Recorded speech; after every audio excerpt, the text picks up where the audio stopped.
tenang saja, subhanallah, subhanallah, dengan tenang. Kita yang dengar, ya, dikecilkan suara dan tidak usah teriak-teriak dan tidak usah juga mengganggu orang di sekitar kita. Kadang-kadang kita masuk di sebuah masjid, kita terganggu sekali mau zikir, tapi kita kayak dipaksa ikuti zikirnya mereka. Padahal sebenarnya orang bebas habis sholat bisa baca subhanallah dulu, bisa baca ayat kursi dulu, bisa baca al-ikhlas dulu, bebas-bebas saja sebenarnya. Tapi karena menggunakan pengeras suara seakan-akan harus ikutin, jadi kerepotan. Semua orang jadi harus ikut. Padahal belum tentu juga kadang-kadang apa yang dibaca sesuai dengan sunnah, gitu kan? Saya masuk di beberapa masjid, saya tidak tahu zikir habis sholat itu dari mana didapatkan. Sebenarnya dalil-dalilnya sudah sangat jelas. Zikirnya bukan salah, tapi ditarik selepas sholat langsung dibaca, itu sebenarnya tidak pernah ada tuntunannya. Allahu Rabbi wal Islamu dini wa Muhammadan Rasulullah. Assalamualaikum warahmatullahi wabarakatuh. Alhamdulillah, tidak pernah berhenti lisan kita memuji dan memuja Allah. Sebagai seorang muslim, kita perlu dan wajib mengetahui dan menyadari kalau Allah subhanahu wa ta'ala memerintahkan kita untuk selalu berterima kasih dan bersyukur kepadanya. Dan siapapun yang bersyukur, apalagi Allah mudahkan dengan hanya 2 susunan kata ini, Alhamdulillah, maka pasti Allah akan tambah nikmat yang telah Allah berikan kepada dia. Kesehatan, keturunan, pasangan hidup, apa saja yang Allah berikan, makanan, minuman, oksigen, dan apapun yang kita butuhkan di muka bumi ini, akan dipenuhi dan juga di akhirat kita akan diberikan balasan yang sempurna karena orang-orang yang bersyukur mendapatkan derajat-derajat yang tinggi di surga. Allah berfirman, la in syakartum la azidannakum. Kalau kalian berterima kasih, maka aku akan membalas dan menambahnya. Wala in kafartum inna adzabi lasyadid. Kalau kalian kufur, justru tidak bersyukur, maka siksaku sangat pedih. Termasuk kita masih diberikan kesempatan hari ini, ibu-ibu sekalian, untuk bisa melanjutkan roda kehidupan kita, yang berarti kita masih punya kesempatan emas untuk menambah amal-amal soleh kita. Jangan disia-siakan dari yang telah diwajibkan, yang disunnahkan, dan minimal kita berada di ranah yang dimubahkan. Kalau yang sudah makruh, yang haram, maka kita harus jauhi. Dan juga kita masih diberikan kesempatan untuk bisa bertaubat dari dosa-dosa. Memang kalau memang masih ada dosa-dosa yang belum dimaafkan, karena tentu orang yang masih hidup masih punya kesempatan untuk melakukan hal tersebut. Dan insya Allah mudah-mudahan kita duduk di sini untuk mendengarkan dan mempelajari agama Allah Subhanahu Wa Taala, termasuk tambahan amal soleh kita, dan termasuk juga majelis ilmu bisa membersihkan dosa-dosa. Maka alhamdulillah atas nikmat ini. Selanjutnya kita panjatkan salam hormat kita kepada utusan Allah Nabi besar Muhammad sallallahu alaihi wa alihi wa sahbihi wasallam, sebagaimana Allah telah perintahkan kita untuk mengucapkan salam hormat tersebut, dan juga kita berharap akan mendapatkan apa yang telah dijanjikan. 1 kali salam hormat kepada manusia terbaik ini akan dibalas 10 salam oleh Allah Subhanahu wa taala, dan salam Allah ini artinya akan dicatatkan pahala, diampuni dosa-dosa, diangkat derajat, dan dipenuhi juga kebutuhan-kebutuhannya. Baik, seperti biasa, bila Allah SWT mudahkan, kita akan melanjutkan berdahulu kita agar doa dikabulkan, serta sebab-sebab terkabulkan dan tertolaknya doa berdasarkan Al-Quran dan Sunnah. Ini ditulis oleh Dr. Sa'id bin Ali bin Wahab Al-Qahtani, hafidhahullah. Dan kita masih di pasal keempat, masalah adab-adab berdoa, tempat-tempat dan waktu-waktu dikabulkannya doa. Pembahasan pertamanya masalah adab-adab doa, dan kita masih di poin ini. Kita sudah membahas poin pertamanya, memulai dan mengakhiri doa dengan Alhamdulillah dan bersalawat kepada Nabi SAW. Artinya kalau ibu dan bapak sekalian mau berdoa, maka mulailah dengan Alhamdulillah minimal sekali, dan wassalatu wassalamu ala Rasulillah. Maka ini adab yang pertama, dan sudah panjang lebar kita jelaskan dalilnya, bermula dari halaman 49 sampai halaman 51. Kita juga sudah membahas adab yang kedua dalam berdoa, doa dikala senang dan susah. Artinya, jangan kita berdoa kalau ada musibah saja, tapi bagaimana justru kita memperbanyak doa di saat kita sedang lapang. Kayak sekarang misalnya badannya lagi sehat, Allah lagi berikan rezeki, ya kita bisa punya makanan, minuman, tempat tinggal, segala macam hal yang kita mungkin sulit sekali untuk merincikan satu persatu. Sebagaimana Allah berfirman, wa in ta'uddu ni'matallahi la tuhsuha. Kalau kalian ingin menghitung-hitung nikmat Allah, kalian tidak akan pernah mampu. Maka ini nikmat-nikmat yang harusnya di saat nikmat itu kita banyak berdoa. Karena justru puncak-puncaknya kita sedang diberikan nikmat, maka di saat itu kita gunakan di atas ketaatan kepada Allah Subhanahu wa taala. Kata Ibnu Qayyim rahimahullah, termasuk syukur yang terbaik adalah kalau seseorang menggunakan nikmat yang sudah Allah berikan itu di atas ketaatan kepadanya. Dan tidak pantas seseorang yang sedang Allah berikan nikmat melimpah lalu digunakan untuk maksiat kepadanya.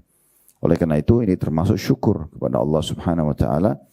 Dan di sini ada hadis yang sudah kita baca tempo hari ya di halaman 51. Saya perlu ingatkan kembali kata Nabi SAW, man sarrahu an yastajiballahu lahu inda syada'ili wal kurab falyukthir ad-du'a fir rakha. Barang siapa yang senang atau ingin bahwa Allah mengabulkan doanya ketika ia sedang kesusahan dan kesempitan hidup, maka hendaklah ia perbanyak doa justru di saat dia sedang lapang. Karena banyak orang justru hadir di sejadahnya dengan mukennahnya, dengan baju koko dan kopiahnya, menghadap ke kiblat dan mengangkat tangan serta meneteskan air mata di saat ada musibah. Itu tidak salah, tetapi kalau dia ingin di saat itu diijabah segera oleh Allah SWT, justru sebelum datang musibah tersebut, di saat dia sedang sehat, selalu dia berdoa agar Allah Subhanahu wa taala mempertahankan kesehatannya, mempertahankan nikmat-nikmat yang sedang ada. Dan itu lebih afdal, sudah sering kita ulangi kata-kata ini ya, itu lebih afdal dibandingkan pada saat musibah datang lalu kita minta solusinya. Kemudian yang ketiga juga sudah kita bahas, tidak berdoa meminta keburukan menimpa keluarga, harta, anak dan diri sendiri. Dan ini sesuai dengan hadis ini yang terakhir kita bahas ya, hadis riwayat Muslim, bahwasanya ada seorang laki-laki yang mengutuk untahnya. Maksudnya dia marah, seperti kalau kita di Indonesia mungkin kita bilang sial ya. Kayak mobilnya mogok misalnya atau apalah ya. Yang dia tidak inginkan kemudian terjadi lalu dia mengatakan sial misalnya. Nah ini dia mengutuknya seperti itulah. Maka Nabi SAW mengatakan, siapa yang sudah mengutuk untahnya ini? Maka laki-laki itu mengatakan, saya wahai Rasulullah. Kata Nabi SAW, inzil anhu fala tashabna bimal'un. Turunlah dari untahmu itu dan jangan ikut serta dengan kami dengan membawa yang sudah dikutuk. Maksudnya kutuk ini didoakan keburukan. Ya. La tad'u ala anfusikum, jangan pernah doakan keburukan buat diri kalian. Kita sudah rincikan di antara contoh misalnya kita lihat diri kita di cermin lalu kita mengatakan kenapa saya hitam ya, kenapa saya jelek ya, kenapa saya begini ya, kenapa saya begitu ya. Karena apa yang sedang kita nikmati dari jasad ini ciptaan Allah Subhanahu wa taala. Kita tidak pernah membentuk mata kita sendiri, tidak pernah kita membentuk bibir kita, tidak pernah kita memilih kulit kita, semua itu Allah SWT ciptakan sebagai fasilitas yang tugas kita hanya menggunakan di atas ketaatan kepada Allah Subhanahu wa taala. Kesempurnaan abadi dalam sisik itu nanti akan didapatkan di surga kelak nanti. Jadi jangan doakan keburukan buat diri, kemudian wala tad'u ala auladikum, jangan juga doakan keburukan buat anak-anak. Di antaranya sering mengucapkan, kamu kok nakal sekali, ya, kamu gendut, kamu jelek, kamu begini dan begitu. Semua ini kata-kata tidak ada dalam kamus seorang muslim. Tapi yang ada adalah selalu puji yang baik. Dan sangat baik kalau kita mengatakan anak soleha, anak soleh. Itu jadi doa. Daripada kita mengatakan nakal. Dan sudah kita berikan pemahaman di pertemuan kita yang lalu. Kadang-kadang ada banyak ibu-ibu tidak faham. Kalau anaknya sedang aktif dia pikir nakal. Padahal sebenarnya keaktifan ini memang muncul secara alami dalam diri mereka. Sebagaimana juga kita waktu masa kecil dulu. Ini sudah sering kita sebutkan atau sudah kita jelaskan. Kemudian wala tad'u ala amwalikum. Jangan juga doakan keburukan pada harta-harta kalian. Kendaraan, rumah. Jelek banget rumah ini misalnya. Atau kendaraan ini kok begini terus ya. Gak ganti-ganti atau apa saja. Padahal tugas kita menikmati dan bersyukur. Maka dengan itu Allah akan gantikan. Itu contohnya. La tuwafiqu minallahi sa'atan yas'alu fiha ata'an fayastajibu lakum. Karena jangan sampai pada saat kalian ucapkan itu bertepatan dengan waktu di mana Allah akan kabulkan. Dalam riwayat lain malaikat mengaminkan. Maka terjadilah seperti apa yang telah kalian ucapkan itu. Ya, jadi lebih baik kita selalu gunakan kata-kata yang baik. Ya, ini juga mungkin dalam rumah tangga kayak suami istri. Harus mengucapkan kata-kata yang baik selalu, panggilan baik, panggilan sopan, santun, ya, yang berisikan doa-doa yang positif, gitu. Itu sangat baik. Jadi kadang-kadang saya soalnya pernah melihat itu ya, ada di antara jemaah yang pernah saya kebetulan ngisi pengajian, kemudian pulang dan saya tidak waktu itu tidak bawa kendaraan, maka diantar sama mereka. Di tengah jalan sambil suami istri ini bercanda, karena satu mobil dengan saya dengar gitu. Tapi agak asing bercandanya gitu ya. Bagi saya juga saya tidak paham apa yang sedang diucapkan, karena menggunakan istilah-istilah gitu. Tapi saya penasaran lalu saya tanya, apa ini? Panggilan apa? Terus mereka sambil ketawa gitu mengatakan, oh ini Ustaz, ini soalnya orangnya kulitnya hitam, jadi saya panggil dengan apa gitu ya. Kalau ini saya jadi balas dia Ustaz, kata istrinya, karena dia bilangin saya begitu, saya bilangin juga karena dia gendut, jadi saya panggil juga dengan istilah apa gitu. Tapi subhanallah, kenapa harus panggil begini? Mau segendut apapun, mau sehitam apapun, kita tetap panggil saja dengan kata-kata yang baik. Ya, wahai solehah, wahai soleh, atau sayang, atau cinta, atau apa saja. Memang halal kita ucapkan pada pasangan kita. Itu diantaranya. Sekarang kita masuk adab keempat. Dalam berdoa, itu ada berarti tata keramahnya ya. Yaitu merendahkan suara ketika berdoa, antara terdengar dan berbisik. Jadi nggak usah teriak-teriak. Karena rasionalnya ya, kalau misalnya kita sedang berbicara dengan seorang pemimpin manusia lah, nggak usah kita bicara masalah pemimpin di kantor atau apa, kita langsung bicara saja presiden misalnya. Ya, itu nggak mungkin, saya yakin kita akan berbicara dengan tutur kata atau intonasi yang tinggi. Saya yakin tidak mungkin. Kita pun juga akan memilih tutur kata yang pas gitu ya. Kita juga akan meringkas, menjaga sikap kita. Itu dengan manusia. Bagaimana dengan sang pencipta alam semesta ini? Allah subhanahu wa ta'ala, raja yang sebenarnya, dan dia yang abadi selamanya gitu kan. Zat yang maha kuat, maha perkasa, maha kuasa. Dia memberikan rezeki, dia menghidupkan dan mematikan, menggantikan siang dan malam, dan banyak sekali sifat-sifat Allah yang maha sempurna. Harusnya kita menjaga adab itu. Jadi cukup antara kita sama diri kita saja. Maksudnya kita berbicara tidak juga dalam hati, tidak juga teriak, berada di antara keduanya. Misalnya kita berdoa setelah alhamdulillah wassalatu wassalamu ala rasulillah, Rabbana atina fid dunya hasanah wa fil akhirati hasanah wa qina adzabannar, sambil kita renungi doa yang kita ucapkan. Kalau Bapak Ibu lebih merasa tenang dengan membaca bahasa Indonesia, boleh saja. Tidak masalah. Kita boleh berdoa dalam bahasa kita. Yang penting jangan pernah sia-siakan kesempatan untuk berdoa. Ada poin saya ingin ingatkan kembali. Sebenarnya hampir semua keadaan bisa kita jadikan doa kita. Kalau masih ingat kemarin saya bilang, kalau Bapak Ibu sedang melewati sebuah tempat, yang tempat itu mungkin bagi kita susah sekali untuk mendapat peluang untuk melakukan hal yang sama. Contoh, kita lewat Masjid Istiqlal misalnya. Istiqlal yang bangun pemerintah. Kita mungkin jauh untuk bisa jadi pemerintah, ataupun kalau kita jadi presiden satu waktu misal. Kita juga nggak mungkin lagi membongkar dan mengembalikan sejarahnya Istiqlal untuk kita yang bangun. Gitu kan? Artinya itu sudah terbangun. Pertanyaan sederhana, apakah kita hanya sekedar mengatakan, oh Istiqlal bagus ya, oh simbol Jakarta ya, oh dulu dibangun oleh Soekarno misalnya, Presiden Republik Indonesia yang pertama misalnya, rahimahullah. Bukan itu nggak penting, karena nggak ada manfaatnya buat Pak Soekarno-nya, nggak ada manfaat juga buat kita. Memuji masjid itu nggak ada manfaatnya. Tapi yang paling tepat, kita justru mengatakan, berdoa, alhamdulillah wassalatu wassalamu ala rasulillah. Ya Allah, sebagaimana luput dariku kesempatan untuk membangun Istiqlal ini, maka jangan engkau luputkan aku untuk mendapatkan pahala melalui doaku. Aku berharap kalau engkau berikan aku kesempatan yang sama, aku akan lakukan. Ingat hadis Nabi SAW, ini sudah sering kita ulangi. Manusia ada 4 tingkatan. Yang paling baik, yang paling mulia di sisi Allah, diberikan ilmu dan harta. Makanya kita di antara doa, Bapak Ibu sekalian, usahakan berdoa begini, ya Allah, karuniakanlah aku ilmu dan harta. Kita minta dua-duanya. Lalu juga kata Nabi SAW, dan dia menghabiskan keduanya di jalan Allah. Ilmunya diajarkan, diamalkan, serta hartanya juga diinfakkan. Nah ini manusia yang terbaik. Kata Nabi SAW, bi afdhalil manazil.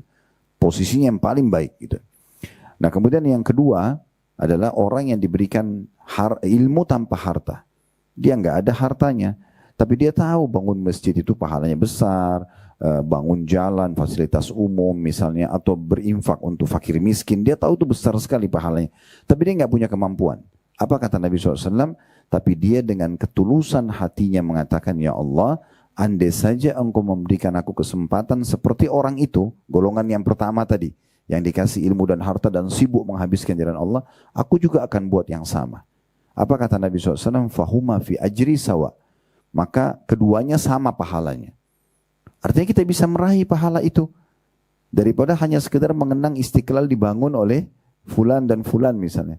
Dan ini bisa terjadi di seluruh DKI Jakarta, di seluruh Jabodetabek, di seluruh Indonesia, di seluruh dunia yang kita lewatin.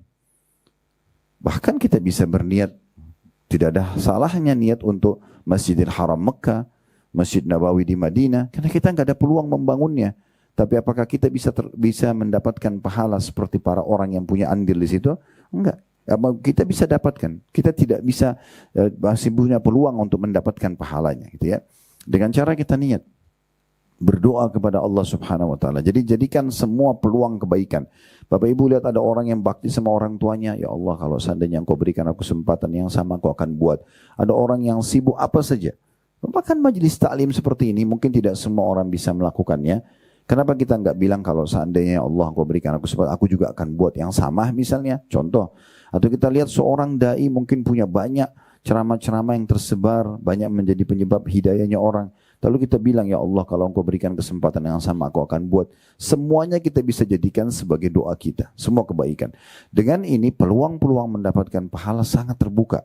Tapi butuh ilmunya, tahu kalau oh ternyata ini bisa ya, gitu ya. Nah perlu saya sambungkan, dan golongan ketiga, ini buruk, kata Nabi SAW. Allah kasih dia harta tapi tidak punya ilmu. Dia sibuk mengejar dunia, punya prestasi, punya jabatan, punya harta, tapi bodoh, nggak faham. Mana halal, mana haram, gitu ya. Oh riba, mau manipulasi data, mau apa terserah, nggak penting bagi dia. Akhirnya uang itu dihabiskan di jalan maksiat kepada Allah. Kata Nabi SAW, ini orang buruk sekali kedudukannya, karena akan banyak dihisab pada hari kiamat nanti. Tapi ada orang lebih buruk lagi, golongan keempat. Adalah orang yang tidak diberikan ilmu, tidak diberikan harta. Udah bodoh agama, plus lagi tidak kaya, miskin. Namun yang dia lihat adalah golongan ketiga.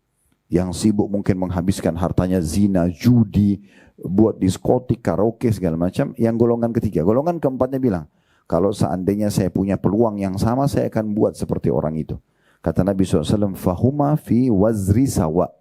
Maka dua orang ini, golongan ketiga sama empat, dosanya sama. Ini udah luar biasa bodohnya, nggak punya harta, nggak punya ilmu, tapi malah yang dia ingin adalah bagaimana dia seperti para ahli maksiat itu. Nah ini, jadi sebenarnya doa-doa ini sangat luar biasa, jangan disia-siakan kesempatannya.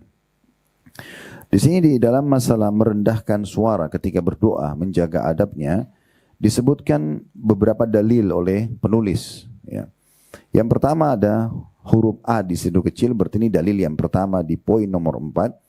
Firman Allah Subhanahu wa taala dalam surah Al-A'raf ayat 55. Nah, ini jelas sekali dalil tentang masalah tidak boleh teriak-teriak dalam berdoa, ya. Allah berfirman, "Ud'u rabbakum tadarruan wa khufya, innahu la yuhibbul mu'tadin." Berdoalah kepada Rabbmu dengan berendah diri dan suara yang lembut. Sesungguhnya Allah tidak menyukai orang-orang yang melampaui batas. Ya, ada orang-orang kadang-kadang udah pakai mikrofon, kerasin suara, gitu ya, teriak-teriak, ini semua ajaib, gitu ya. Maksudnya untuk apa melakukan perbuatan tersebut? Pernah ada orang waktu Nabi SAW bilang, kalau kalian sedang menukik, ya bertakbirlah, bilang Allahu Akbar. Kayak pesawat take off, atau kita lagi naik mobil, menukik jalannya, kita membaca Allahu Akbar, Allahu Akbar, sampai selesai tukikan tersebut, atau pesawat sudah stabil di atas, ya. Dan kalau kalian sedang turun, kayak pesawat lagi landing atau mobil kita lagi turun, jalan menurun dari bukit misalnya, bertasbihlah. Rupanya ada satu sahabat, dia ingin praktekin ini tapi dia belum paham adabnya. Waktu kudanya dia dalam perjalanan dengan Nabi SAW lagi naik di atas gurun, bukit gitu, dia berteriak Allahu Akbar dengan suara keras. Maka Nabi SAW panggil dia, lalu mengatakan, kecilkan suaramu. Karena yang sedang kamu panggil dan kamu seru Allah tidak tuli. Artinya walaupun kamu kecil-kecil sudah cukup. Nggak perlu teriak-teriak gitu. Ya. Jadi ini poin juga penting untuk kita tarik dalam adab kita dalam rumah tangga. Bersama suami istri. Santun, ramah, kan enak banget. Bicara pelan, nggak usah teriak-teriak. Itu bagus. Banyak anak-anak itu tumbuh besar dalam kondisi suka teriak-teriak karena orang tuanya. Ya, kadang-kadang dia tidak sadari, mereka sering bertengkar di depan anak-anaknya, sering teriak-teriak. Padahal sebenarnya bisa dengan sangat baik, sangat santun, sangat ramah, mudah kok sebenarnya. Tapi syaitan tunggangi agar emosional didahulukan dan akhirnya hilanglah tata krama yang ada harusnya dijaga gitu ya. Itu contoh-contohnya. Ini dalil yang pertama surah Al-A'raf ayat 55, jangan teriak-teriak ya. Dan yang dimaksud Allah tidak menyukai orang-orang yang melampaui batas, dia suka jadikan itu polanya. Itu melampaui batas. Kalau diingatkan seperti ini, oh ternyata nggak boleh ya. Terus dia ubah, itu bagus. Tapi ada orang nggak disampaikan tapi nggak mau dengar. Nah, itu namanya melampaui batas. Kalau sudah sampai padanya hujjah, argumentasi, dalil-dalil, tapi tetap saja dia mau melanggar, maka itu orang mu'tad namanya. Orang yang melampaui batas. Ya. Baik, poin B-nya atau dalil kedua di poin ketiga ini merendahkan suara ketika berdoa. Dalilnya adalah surah Al-A'raf ayat 205. Masih surah yang sama, cuma beda urutan ayat. Kalau tadi ayat 55, sekarang ayat 205. وَاذْكُرْ رَبَّكَ فِي نَفْسِكَ تَضَرُّعًا وَخِيفَةً وَدُونَ الْجَهْرِ مِنَ الْقَوْلِ بِالْغُدُوِّ وَالْآصَالِ وَلَا تَكُنْ مِنَ الْغَافِلِينَ. Dan sebutlah nama Rabbmu dalam hatimu dengan merendahkan diri dan rasa takut, dan dengan tidak mengeraskan suara. Nah ini yang digaris bawah ini. Ya. Tidak boleh ngerasin suara. Di waktu pagi dan petang. Maksudnya sepanjang pagi sampai malam, sepanjang malam sampai pagi lagi. Jadi selama hidup kita. Dan janganlah kamu termasuk orang-orang yang lalai. Saksi bahasan kita, dilarang dunal jahri minal qaul, mengeraskan suara. Nah, ini bahasa sini lebih tepatnya orang teriak-teriak gitu ya. Tidak ada sopan santun dengan Allah subhanahu wa ta'ala. Dan ini sebenarnya bermula juga dari kita. Jadi ya, kalau kita biasakan selalu bicara santun, ramah, itu maka akan terbawa. Dengan manusia akan terbawa. Ya, bagaimana kita mengucapkan itu kepada Sang Pencipta Allah subhanahu wa ta'ala. Yang ketiga, tentu di sini di dalil 205 Bapak Ibu sekalian, masuk dalamnya zikir ya. Karena sebut nama Tuhanmu. Berdoa boleh, berzikir boleh. Termasuk zikir. Tenang-tenang saja, subhanallah, subhanallah. Dengan tenang. Kita yang dengar, ya, dikecilkan suara, dan tidak usah teriak-teriak, dan tidak usah juga mengganggu orang di sekitar kita. Kadang-kadang kita masuk di sebuah masjid, kita terganggu sekali mau zikir, tapi kita kayak dipaksa ikuti zikirnya mereka. Padahal sebenarnya orang bebas habis sholat bisa baca subhanallah dulu, bisa baca ayat kursi dulu, bisa baca ikhlas dulu, bebas-bebas saja sebenarnya. Tapi karena menggunakan pengeras suara seakan-akan harus ikutin, jadi kerepotan. Semua orang jadi harus ikut. Padahal belum tentu juga kadang-kadang apa yang dibaca sesuai dengan sunnah. Gitu kan? Saya masuk di beberapa masjid, saya tidak tahu zikir habis sholat itu dari mana didapatkan. Sebenarnya dalil-dalilnya sudah sangat jelas. Zikirnya bukan salah, tapi ditarik selepas sholat langsung dibaca, itu sebenarnya tidak pernah ada tuntunannya. Misal, contoh, ya, ini juga masuk dalamnya. Dalil ketiga, hadits Abu Musa radhiyallahu anhu, beliau mengatakan, kami pernah bersama Nabi SAW dalam suatu perjalanan jauh.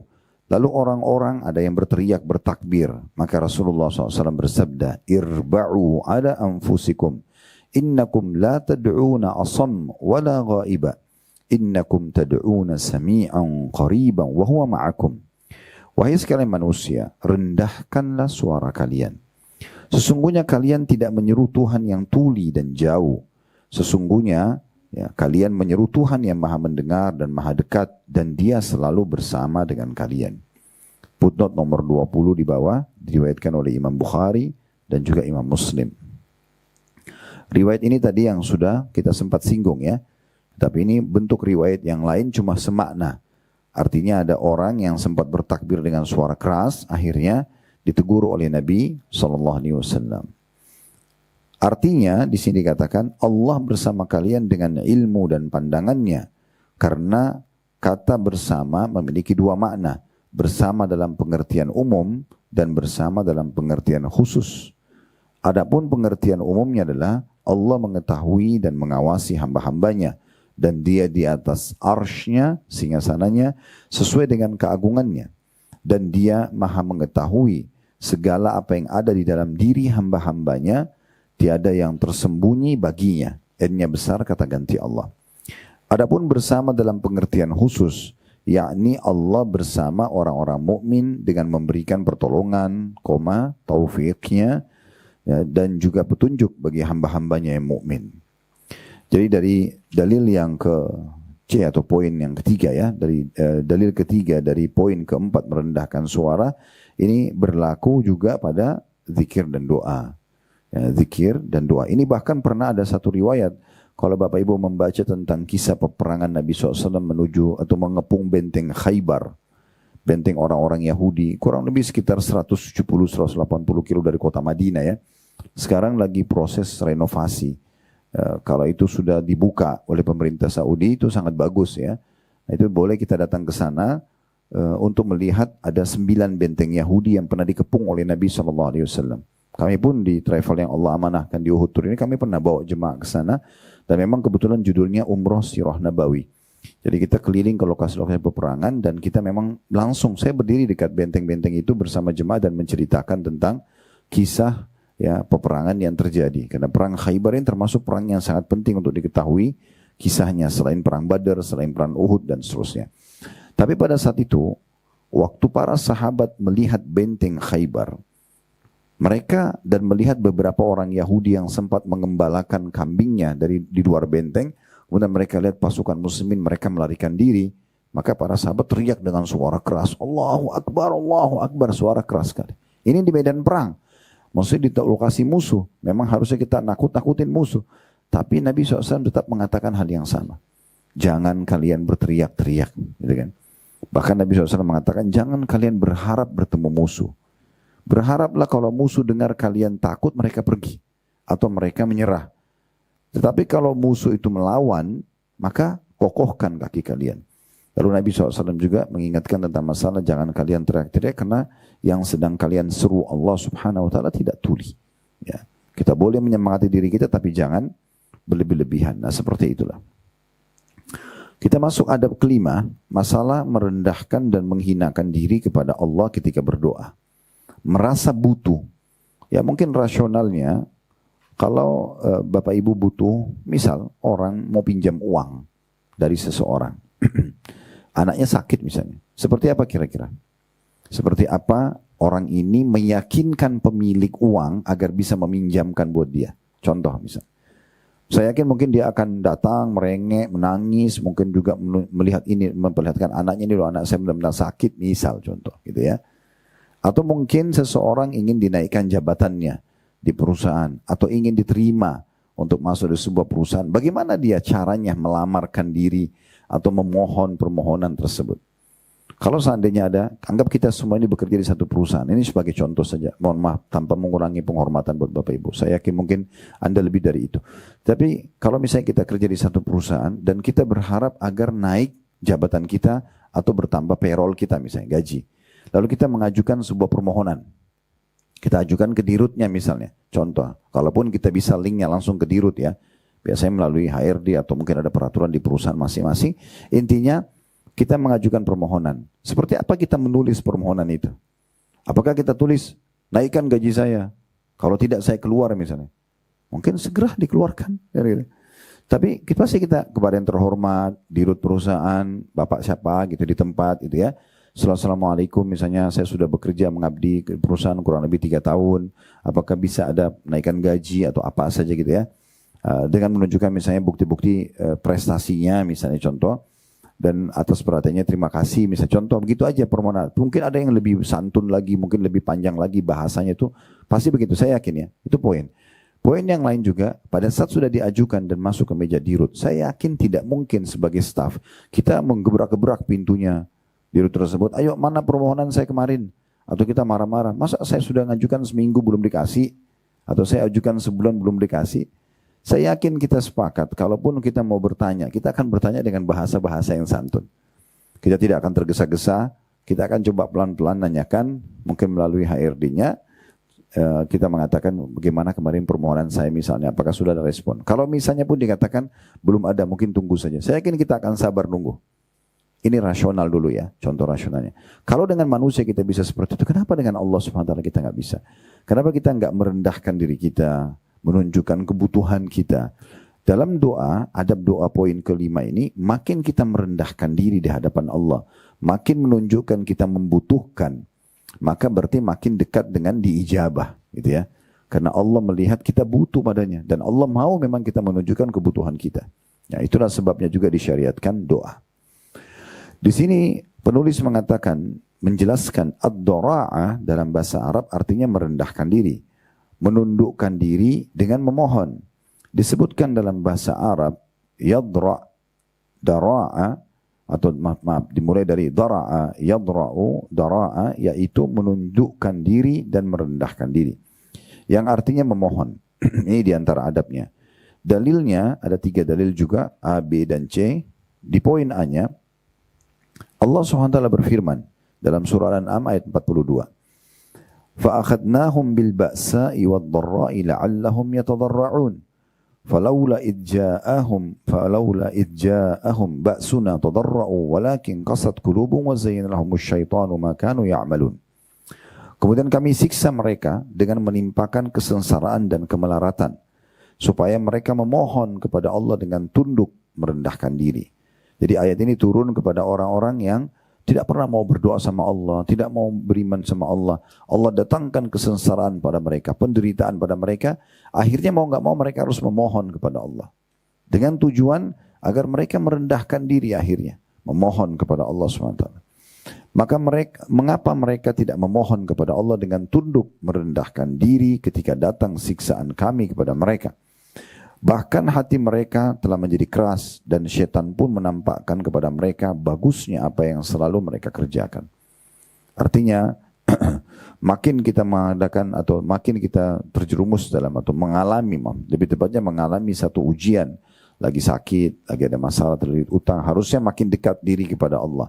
Makin kita merendah diri kepada Allah SWT. Bukan malah larinya makin menambah dosa, maksiat sehingga akhirnya keliru gitu ya. Ada orang makin ada masalah, makin mabuk, makin kemana-mana gitu ya, makin melakukan perbuatan-perbuatan haram. Nah ini dalil pertama, di situ ada saksi bahasannya adalah mengapa mereka tidak memohon kepada Allah dengan tunduk, merendahkan diri ketika datang siksaan kami kepada mereka. Dalil keduanya di poin B, Allah SWT berfirman dalam surah Al-An'am ayat 63 yang bunyinya, قُلْ مَنْ يُنَجِّيكُمْ مِنْ ظُلُمَاتِ الْبَرِّ وَالْبَحْرِ تَدْعُونَهُ تَضَرُّعًا وَخُفْيَةً لَإِنْ أَنْجَانَا مِنْ هَذِهِ لَنَكُونَنَّ مِنَ الشَّاكِرِينَ. Katakanlah, siapa yang dapat menyelamatkan kamu dari bencana di darat dan di laut, yang kamu berdoa kepadanya, N-nya besar kata ganti Allah, dengan merendah diri dan dengan suara yang lembut, dalam kurung dengan mengatakan, sesungguhnya jika dia Allah, D-nya besar kata ganti Allah, menyelamatkan kami dari bencana ini, tentulah kami menjadi orang-orang yang bersyukur. Di sini saksi bahasan kita adalah potongan firman Allah SWT terjemahannya, dan atau yang kamu berdoa kepadanya dengan merendah diri dan dengan suara yang lembut. Di ayat ini digabungkan antara kita merendahkan diri kita di hadapan Allah, merasa butuh gitu ya, dan juga dengan suara yang lembut. Dalil ketiga, surah Al-A'raf ayat 205. Ini sebenarnya tadi sudah disebutkan di poin sebelumnya ya, di poin keempat. Namun di sini diulangi lagi, وَذْكُرْ رَبَّكَ فِي نَفْسِكَ تَضَرُّعًا وَخِيفًا. Kalau tadi dalil ini dijadikan sebagai pegangan untuk tidak mengeraskan suara, kalau di sini yang ingin dititik beratkan adalah di potongan pertama, dan sebutkanlah nama Rabbmu dalam hatimu dengan merendahkan diri, ya, tadarruannya. Kemudian waru khifah, ya, rasa takutnya. Poin keenam, ini mirip sebenarnya dengan poin kelima, tetapi dia lebih khusus lagi. Memelas, merengek ya, kepada Allah dalam berdoa. Ada sebuah kisah tentang Ibnu Qayyim rahimahullah. Ibnu Qayyim rahimahullah pernah lewat di depan rumah seseorang ibu, yang kebetulan ibu itu marah banget sama anaknya. Sangat marah sama anaknya. Dan saking marahnya ibu ini sama anaknya, kebetulan Ibnu Qayyim lewat depan rumahnya. Lalu anak itu masih kecil, sambil nangis-nangis dikeluarin dari pintu rumah, lalu ibunya tutupin pintu rumah. Anak ini, ya seperti anak-anak, dia bukannya pergi, dia malah makin nangis-nangis, makin merengek sama ibunya, tapi ibunya juga tidak mau bukain pintu. Begitu dia kecapean nangis tidur, hanya ibunya nggak tega juga. Ibnu Qayyim menunggu rahimahullah, apa respon ibunya nih? Tunggu depan rumah orang itu. Sampai akhirnya anak itu kena capek nangis, ketiduran. Ibunya buka pintu, digendong anaknya masuk ke dalam. Kata Ibnu Qayyim, maha suci Allah, subhanallah. Andai saja setiap hamba melakukan ini pada Tuhannya, Allah SWT, dia terus merengek, maka Allah akan meresponnya. Ya, karena Allah lebih penyayang daripada ibu kepada anaknya. Ini kan disebutkan dalam riwayat Bukhari. Waktu Nabi SAW kebetulan dalam peperangan, dan setelah pasukan muslimin menang, di tawanan perang ada seorang ibu kehilangan anaknya. Kebetulan ibu ini dari kalangan musuh tapi sudah jadi tawanan perang. Dia kehilangan anaknya masih kecil. Ibu ini sudah tidak peduli lagi tentang cuaca yang panas, keringatan, pasukan mereka sudah tertawan, dikalahkan pasukan mereka sudah kalah dengan kaum muslimin. Karena dia sibuk nyari anaknya. Waktu itu sahabat Nabi mengumpulin tawanan perang. Perempuan-perempuan sendiri, laki-laki sendiri, anak-anak kecil sendiri. Ibu ini keliling masuk ke tempat anak-anak kecil sambil mencari anaknya. Anak yang pertama diangkat bukan anaknya. Yang kedua, sampai dia temukan anak. Begitu dia temukan anak, langsung dipeluk sama dia. Dalam kondisi seperti itu, bagaimana kita bisa bayangkan seorang ibu yang terpisah dengan anaknya di medan perang, kemudian dia temukan. Dia sangat bahagia. Maka Nabi SAW bilang kepada sahabat di sekitarnya, apa kalian lihat ibu itu? Bagaimana dia sama anaknya? Kata para sahabat, iya ya Rasulullah. Kata Nabi SAW, kalau seandainya kita nyalakan api, lalu kemudian kita minta ibu tersebut melempar anaknya ke api, apakah ibu itu mau? Maka para sahabat mengatakan, tentu saja tidak ya Rasulullah. Gak ada ibu yang mau lempar anaknya di api, mungkin dia lebih pikir diri dia mati daripada anaknya gitu. Lalu kata Nabi SAW, ketahuilah demi zat yang mengutusku dengan benar, atau demi zat yang jiwaku dalam genggamannya, sesungguhnya Tuhan kalian Allah lebih sayang kepada kalian daripada ibu kalian kepada kalian. Artinya Allah tidak ingin kita masuk neraka, Allah tidak ingin menghukum kita. Karena Allah SWT ingin kita selamat, makanya Allah turunkan syariat, Allah utus para nabi-nabi, Allah turunkan kitab, supaya kita belajar. Allah mudahkan hati kita mudah mendengar, seperti Bapak Ibu duduk di majelis seperti ini. Sebenarnya kalau bukan dorongan ilham atau karunia dari Allah SWT, mungkin kita tidak mau duduk. Saya tidak mau datang mengisi materi, mungkin Bapak Ibu tidak mau duduk dengarin. Tapi Allah SWT yang gerakkan hati kita dari sekian hambanya untuk bisa duduk dan saling merenung. Itu semua karunia yang luar biasa. Berarti Allah menginginkan kebaikan. Ya, kalau Allah tidak inginkan kebaikan, bisa saja Allah membuat hati kita lalai. Makanya Nabi SAW sering mengulangi doa, Ya muqallibal qulub tsabbit qalbi ala dinik. Wahai yang membolak-balikkan hati manusia, kokohkan hatiku di atas agamamu. Gitu ya. Dalam riwayat lain, Ya musarrifal qulub. Wahai yang mengalihkan hati manusia, sarrif qalbi ala dinik, alihkan hatiku ke agamamu, gitu kan. Maka Aisyah mengatakan, ya Rasulullah, sering kali saya mendengarkan Anda membaca doa ini, apa yang Anda khawatirkan? Aisyah wajar manusia bertanya, Nabi ini, masa Nabi masih baca doa ini sih gitu ya? Maksudnya apa yang Nabi khawatirkan? Apakah masih ada kemungkinan Allah alihkan hati Nabi gitu kan? Seakan-akan begitu Aisyah bertanya. Maka kata Nabi SAW, wahai Aisyah, sesungguhnya hati hamba-hamba ini manusia berada di jadi jemari sang pencipta Allah. Allah membolak-balikkan sesuai yang dia inginkan. Artinya seakan-akan Nabi bilang, saya sekarang kondisi sesuai Nabi. Tapi dari mana? Ada jaminan dari siapa kalau saya tidak berdoa, lalu Allah balik saya, ditarik kenabian saya nggak jadi Nabi lagi. Bisa saja Allah alihkan. Sudah tahu ya, ada di antara Nabi-Nabi yang pernah Allah utus, ada yang justru meninggalkan tugasnya. Padahal Nabi. Kemudian akhirnya dia pun jauh, menyimpang, ya, keluar daripada syariat Allah Subhanahu wa taala. Tapi tidak disebutkan namanya gitu ya. Tapi ada di antara orang yang pernah Allah Subhanahu wa taala utus seperti itu, gambarnya dalam beberapa riwayat disebutkan gitu ya. Jadi itu poin penting teman-teman sekalian. Nah, di sini kita memelas atau merengek, artinya bagaimana kita menunjukkan ekstra kebutuhan kita. Jadi jangan hanya berdoa seakan-akan apa? Rutinitas. Ini bukan rutinitas. Ibu dan bapak baca Rabbana atina fid dunya hasanah. Ya, artinya ya Allah, berikan aku semua yang terbaik di dunia.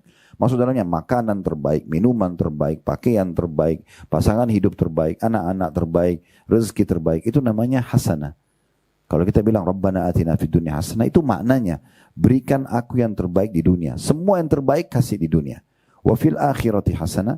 Dan semua yang terbaik di akhirat, derajat tinggi di surga, pengampunan, timbangan amal yang kita lolos nantinya lewat di atas sirat, kita selamat dari neraka, semua masuk dalamnya, itu hasanah di akhirat. Wa qina adzabannar, selamatkan kami dari api neraka. Lanjutan doanya, wa adkhinnal jannata ma'al abrar, masukkan kami ke dalam surga bersama orang-orang yang patuh.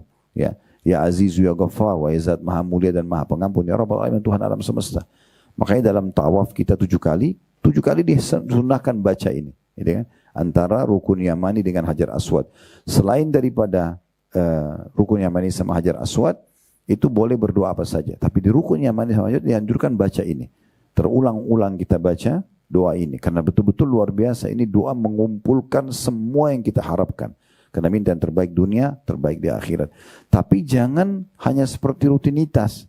Kayak misalnya antara azan di komen, sudah pokoknya saya sebutin aja doanya. Saya tidak tahu artinya, saya tidak resapi dalam hati. Jangan tunjukkan kebutuhan kita. Memang makanya perlunya Bapak Ibu sekalian, saya sering sampaikan begitu di jemaah pengajian kita di Indonesia, karena kita bukan orang Arab, tidak faham bahasa Arab. Kecuali sebagian kita ada yang ngerti bahasa Arab, alhamdulillah. Kalau tidak ngerti bahasa Arab kan, kalau ibu dan bapak mau khusyuk dalam sholat, harus ngerti apa yang sedang dibaca. Doa iftitah itu tahu artinya apa, Al-Fatihah tahu artinya apa, surah-surah yang biasa bapak ibu baca deh, mungkin selama 20-30 tahun sholat, gitu kan. Masa inna atayna wal asr tidak tahu artinya, Al-Falaq, An-Nas tidak tahu artinya, Al-Masad tidak tahu artinya. Ini kan bagaimana mau khusyuk gitu ya. Contohnya, begitu juga dengan semua ucapan ya dalam sholat, seperti takbir Allahu Akbar, seperti sami Allahu liman hamida, ya, seperti kenapa kita salam pada saat tutup sholat, assalamualaikum ke kanan dan ke kiri, kan gitu. Itu semua perlu. Begitu juga dengan doa-doanya, doa ruku, doa i'tidal, doa sujud, doa-doa dan yang dibaca sebelum salam di tahiyat, atau doa duduk di antara dua salam. Ini semua usahakan Bapak Ibu tahu artinya supaya lebih khusyuk. Nah, begitu juga dengan doa-doa kita. Begitu juga dengan zikir-zikir yang kita baca. Semua ini kita fahami maknanya. Itu akan memudahkan kita meresapinya, gitu ya. Dan kita menunjukkan kebutuhan kita untuk itu. Nah, di sini disebutkan sebenarnya dalam bahasa Arab ya, ilhah atau memelas ya. Dalam bahasa kita artinya kukuh terhadap sesuatu dan kontinu. Seperti perkataan alahhas sahab, artinya hujan yang terus menerus ya. Kemudian alahhatin naqa, artinya unta tetap di tempatnya. Bisa juga yang lainnya alahhal jamal, artinya unta diam di tempatnya dan berhenti. Alahha fulanun ala syai', artinya si fulan tekun melakukannya dan menyukainya. Ini diambil dari kitab An-Nihaya fi Gharibil Hadith karya Ibnu Athir, dan ini ada tentu keterangan di footnote tentang halaman yang diambil gitu ya. Tapi ini tentang salah satu adab yang harus diperhatikan, bagaimana kita menunjukkan memelas kita kepada Allah SWT, kebutuhannya. Jadi kita bukan cuma rutinitas, tapi kita tunjukkan kebutuhan kita. Dari Anas radhiyallahu anhu, yang beliau marfu'kan kepada Nabi SAW. Marfu' artinya sampai ke Nabi ya. Alidhu biyadzal jalali wal ikram. Sering dan tekunlah mengucapkan kalimat ya dzal jalali wal ikram. Artinya wahai zat yang memiliki keperkasaan dan kedermawanan. Jadi yang dimaksud sini, bagaimana kita dalam doa juga menyebutkan ya dzal jalali wal ikram. Seakan-akan kita mengatakan wahai yang memiliki sifat keperkasaan, tolonglah aku kalau ada masalah-masalah. Wahai yang memiliki sifat kedermawanan, berikan dan limpahkan rezeki kepadaku. Nah ini ya. Dan rezeki itu bisa dipenuhi kebutuhan kita, dalam arti kata kebutuhan yang dasar, kita butuh makanan, minuman dan seterusnya. Termasuk rezeki kita selamat dari permasalahan. Misalnya kita lagi sakit sembuh, lagi diganggu orang, akhirnya orang itu dialihkan oleh Allah SWT dari kita. Itu semua juga termasuk rezeki ya. Jadi kita dari sifat Allah yang mulia ya dzal jalali wal ikram, berarti kita minta itu. Di sini makna hadis di sini diangkat oleh penulis di bab di poin masalah memelas. Maksudnya sering dan tekunlah, itu yang sedang ditekankan. Sering dan tekun artinya rutinkan kehusyuan kalian ya. Tekun dalam berdoa dan menjaga konsentrasinya gitu ya. Seorang hamba hendaknya memperbanyak doa. Ini lanjutan paragraf setelah hadis. Seorang hamba hendaknya memperbanyak doa, mengulang-ulang dan memelas dengan mengulang-ulang penyebutan rububiyah. Rububiyah itu yang dimiringkan tulisannya, itu diambil dari kata Rob, Bapak Ibu sekalian ya. Artinya pengesahan Allah dari sisi penciptaan. Ya, jadi kalau kita bilang ya Rabbi, seperti misalnya juga kita baca dalam doa kita Rabbik firli ya. itu berarti wahai Tuhanku, penciptaku, yang menguasaiku, yang menghidupkan aku, yang mematikan aku, itu namanya Rob. Jadi kalau kita bilang rububiyah, berarti kita mengakui ketuhanan Allah Subhanahu wa taala gitu ya. Bahwasanya dia pencipta, dia pengasih, dia segala macam. Kemudian uluhiyah di sebelahnya itu pengesahan Allah dari sisi ibadah. Nama dan sifat-sifat Allah juga. Jadi maksudnya kita perbanyak menyebut-nyebut itu ya. Wahai zat yang menciptakan langit dan bumi, wahai zat yang menggantikan siang dan malam, wahai zat yang menurunkan hujan dari langit, wahai zat yang mengizinkan aku untuk mengucapkan doa ini dari lisan, wahai zat yang mengizinkan aku mengangkat kedua telapak tanganku ini, wahai zat yang sedang, atau kita sebutkan memberikan aku nikmat-nikmat ini. Bisa kita sebutkan nikmat kita dalam doa. Alhamdulillah ya Allah atas umur, aku sekarang sudah sampai 40 tahun, 50 tahun misalnya kita berdoa begitu. Alhamdulillah yang telah memberikan aku pasangan si fulan, memberikan aku anak, memberikan aku ini. Kita menyebutkan semua itu pengakuan kalau Allah yang memberikan. Nah itu termasuk juga dalam poin masalah memelas gitu ya. Karena kita menyebutkan semua kebaikan Allah SWT baru kita mohon gitu. Yang demikian itu kata penulis merupakan sebesar-besar peluang untuk dikabulkannya doa sebagaimana disebutkan Rasulullah sallallahu alaihi wasallam itu ya. Itu ada footnote nomor 74 di bawah ya. Disebutkan oleh Ibnu Rajab dalam kitab Jami' Ulum wal Hikam tentang masalah ini salah satu penyebab diterimanya doa. Kemudian diangkat dalil selanjutnya hadis yang masyhur riwayat Muslim, ar-rajulu yutilu safara ash'atha akbar yamuddu yadayhi ila sama' ya Rabbi, ya Rabbi. Ya. Seorang laki-laki dalam perjalanan jauh dengan rambut kusut berdebu, menengadahkan kedua tangannya ke langit, kemudian mengatakan wahai Robku, wahai Robku. Ya. Saksi bahasan kita adalah perkataan hai Robku, hai Robku. Ya, kita panggil wahai Tuhanku, wahai pencipta. Bisa juga gini ya, jangan selalu bayangkan doa itu berarti ibu-ibu harus pakai mukena, terus kemudian di sejadah saja. Atau bapak-bapak lagi pakai baju kopiah, pakai baju koko, lagi sholat misalnya. Enggak, di atas ranjang kita sebelum tidur. Coba lakukan ini ya. Saya kadang-kadang gitu duduk sebelum tidur malam, saya coba berbicara antara saya sama Tuhan saya. Gitu. Misalnya kita mengatakan, ya Allah, sungguhnya hari ini Engkau telah memberikan rezeki ini misalnya. Maka kuatkanlah iman dalam hati. Ya. Kita coba berbicara seperti kita sedang bicara dengan zat yang kita tahu hadir bersama kita. Berbicara gitu ya. Tapi antara kita sama Tuhan kita Allah SWT, kita kayak berkeluh kesah, kita kayak manja sama Tuhan kita yang seperti memelas. Ya Allah, Engkau telah memberikan aku semua nikmat ini, kita sebutin 1, 2, 3. Walaupun tidak harus suara kita keras, tadi sudah kita bilang ya. Dan tersisa ya Allah, ada permohonan Engkau yang ini yang belum Engkau berikan. Tolong berikan ya Allah. Misal, jadi tidak harus dalam kondisi kita selalu berpikir, kita habis makan bisa berdoa agar nikmat itu ditambah, kita lagi mau naik kendaraan, kita lagi lihat nikmat tadi besar yang ada di pinggir jalan, masjid yang dibangun segala macam kita minta agar diberikan, atau kita lihat kesusahan orang, misalnya ada orang yang sedang ditimpa kelaparan, lagi masalah, ada orang gila di pinggir jalan, kita mengatakan Alhamdulillah ya Allah Engkau selamatkan dari aku, jangan sampai ada aku dan pasangan dan keturunanku tertimpa seperti ini. Semua bisa jadi doa gitu ya, semua bisa jadi doa, dan ini berarti kita bisa berdoa kapan saja. Selama bukan di tempat yang diharamkan. Tentu kita tidak boleh berzikir dan berdoa kalau kita lagi maaf di WC. Gitu ya. Tapi selain daripada ini semua tempat doa. Masuk pasar ada doa. Ya, bukan cuma di masjid saja. Ya, kita juga masuk dalam rumah orang mengucapkan salam. Kita bisa pada saat bertemu saling mendoakan kebaikan. Suami istri ketemu saling mendoakan kebaikan. Ya, anak-anak dan seterusnya. Nah itu poin-poin penting untuk digarisbawahi tentunya. Baik, ini mungkin bahasannya sampai di sini. Saya buka pertanyaan dulu karena poin yang setelahnya masalah tawasul ini, ya ini poin yang agak panjang. Itu akan memiliki satu pertemuan sendiri. Ya tawasul ini, karena kita lihat kalau bahasan tawasul itu bisa Bapak Ibu lihat dari poin 7 halaman 56 itu sampai di halaman 64. Ya, ini nanti akan jadi bahasan sendiri dia. Karena kalau saya bahas sekarang, ini akan melebihi waktu batas kita dan juga mungkin akan tergesa-gesa.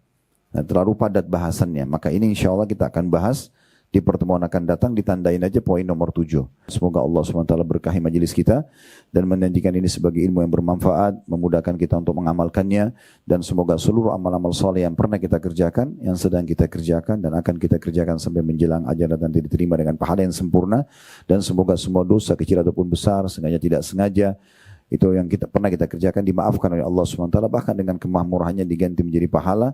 Dan semoga Allah selalu jaga ketentraman, kedamaian, persatuan dan kesatuan serta kemerdekaan negara kita. Allah berikan petunjuk para pemimpin menjalankan tugas dan amanah dengan baik dan menjadikan kita masyarakat yang selalu patuh pada pemerintah, pada hal-hal yang tidak berbau maksiat kepada Allah Subhanahu wa taala.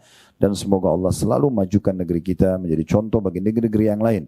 Dan siapapun yang memberikan keburukan bagi negeri kita, bagi agama kita, bagi keluarga kita dan diri kita sendiri, semoga Allah kembalikan tipu daya mereka kepada diri mereka sendiri. Dan semoga Allah tolong saudara-saudara kita yang sedang tertindas dimanapun yang sedang berada, di Palestina, di Syria, di Yaman, di Irak, dimanapun, semoga Allah ikhlaskan niat mereka, terima para syuhada mereka, mulakan Islam di tangan mereka dan tangan kita semua, dan semoga Allah ikut sertakan kita bersama mereka di pahala, baik dengan doa, dengan harta juga dengan jiwa kita. Dan semoga Allah menyatukan kita semua di surga Firdausnya tanpa hisab, mana disatukan dalam majlis ilmu yang mulia ini. Kalau ada benar dari Allah, maka silakan diambil dan diamalkan. Kalau ada salah dari saya, dan saya beristighfar kepada Allah dan memohon maaf. Subhanakallahumma bihamdika asyhadu an la ilaha illa anta astaghfiruka wa atubu ilaik. Wa sallallahu ala nabiyyina Muhammadin wa alihi wasallam. Walhamdulillahi rabbil alamin. Wassalamualaikum warahmatullahi wabarakatuh.